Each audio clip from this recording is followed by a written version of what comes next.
when the Germans marched in the first week, they had a pogrom. And because our home was was a new building, was such a beautiful home, that it attracted attention. Even though our name was not on the list for the pogrom, we were, the German soldier, we were looking through the window and we saw that he said, well, what about here? And so they said, the Ukrainians, okay, let's go. There was a whole bunch of them with a few soldiers, German soldiers. So there was a big pogrom a week after they entered our town. And my mother and I were beaten up terribly. They threw my mother out into the courtyard and they beat her with guns. I remember my sister and I were standing on the doorway and we were screaming and her blood was gushing out of her head, and I remember that sound. It went like zzzz, that kind of a sound. And after a while she stopped screaming and they said, well, she's done. So my sister pulled me away from the doorway. And the next thing I know, I was lying under a bed in a bedroom. And apparently they were looking for me. And I must have been unconscious, I don't know. But I opened up my eyes and I tried to get up. And I tried to say, here I am. And I realized that nothing was coming out of my mouth. And I couldn't move. There was something lying under the bed and I tried to reach it so I could get up. And I couldn't do that. And I probably was unconscious again, off and on. And because I remember waking up a few times and they were looking for me. My mother's brother, Friedel, came to help. And the next thing I knew, I was lying on a couch in the living room. And I was covered with a sheet. I think I had a sitter under my head. And my father was crying. And they said, and my uncle and my father thought I was dead. And at that time, I was 7 years old. And I thought they were going to bury me alive. I was so frightened. I kept thinking, oh my God, I'm alive here. I'm alive, don't leave me. And they kept looking at me and covering me up. And they were busy with my mother because she had 7 holes in her head. And they crushed her, all her bones in her head. And she had a broken bone right over her eye and her nose. And they were trying to, treat her and try to wash all the blood away from her. She was gushing with blood. And they left me alone, and I thought, that was the end of me. Luckily, my sister, for some reason or other, wasn't even touched. But my mother had a friend visiting. It was on a Friday night, and her baby was killed in the house, 9-month-old baby. And that was the beginning of, so of course the next morning, my father gathered up my mother and I and my sister, and he moved us into a poor section of the town. And we were not allowed to get any medical attention. And then we found out later on that many people were killed and injured, but my mother and I were one of the most severely injured.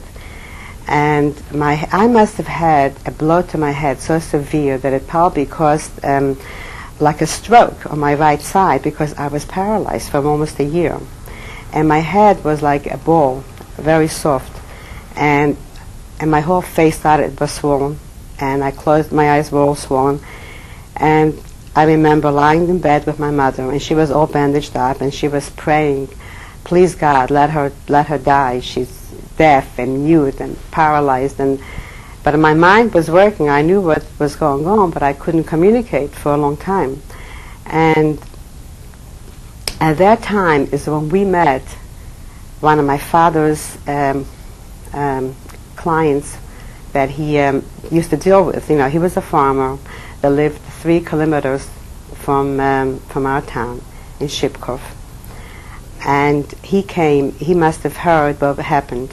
So he came and he looked at my mother and I, and he was like crying. He couldn't believe that this happened. And I heard him say, well, what did this child do to deserve this?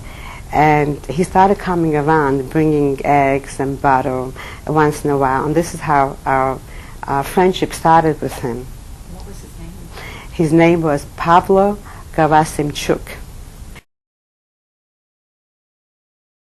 He had on a huge coat with pockets, and he would put the food in his pocket. And he couldn't give us much because he was very poor. A piece of bread, maybe a little bit of soup, a bottle of water. And he would try once a day, or maybe every other day, come into the barn like he would be getting hay out for the horses. You know, he had always not just to come in, he always came out doing something that wouldn't be suspicious for anybody. And he would give us that stuff.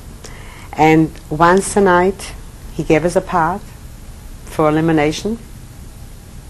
And that was the most dangerous part of the whole 18 months of hiding, because once a night, the same thing, he would call the dog Briscoe, and the dog would be running around all over, make sure there's no one around, and he would go from the outside of the barn, Pablo, and take out a piece of the sled, and my father would crawl out with the pot, and not far from there was a little river, and he would throw it into the river. But it was a very dangerous thing to do, because you never knew, you know, if anybody, even though the dog, you know, it's still a dog. And so when he could, of course when he couldn't, it would go on for more than a day, or at night. It was usually at night that would happen. The piece of bread that we had to share with mice. The mice were always around. They were our best buddies. They wanted the bread. You had to hold it like this, otherwise they would grab it out of your hand. And I was very fearful always of mice, but you get used to it. Lice, like unbelievable. We were covered with lice. By 3 o'clock in the afternoon, we had no light at all. The only light we had was between the slats of the wood. And in order for my father and mother and myself to keep sane, my father would teach me the Bible by heart. I knew the whole Bible by heart. Every day, you know, he would teach me something else. And when he would forget a word, I would remind him. So I became like very religious, always reciting something from the Bible. And also, Pablo, my mother asked for wool, and she started knitting. I don't know how she was knitting with all the mice and the lice, but I don't know, she was knitting. I remember her knitting all kinds of sweaters for the girls. And my father, he bought wood, and my father would carve shoes from wood, just to do something. And then the children would go to church, and everybody wanted to know, who made you these beautiful shoes, and who made you, you know, he had to create all kinds of stories for that. But they were busy up to 3 o'clock in the afternoon. Then it was pitch black. And this is how we survive. It's like if someone would come and tell me, I would never believe that anyone could live like this for 18 months. But we did. We lived for 18 months with very little food, no water except just a drink to wet our lips, you know, and the pot and the mice.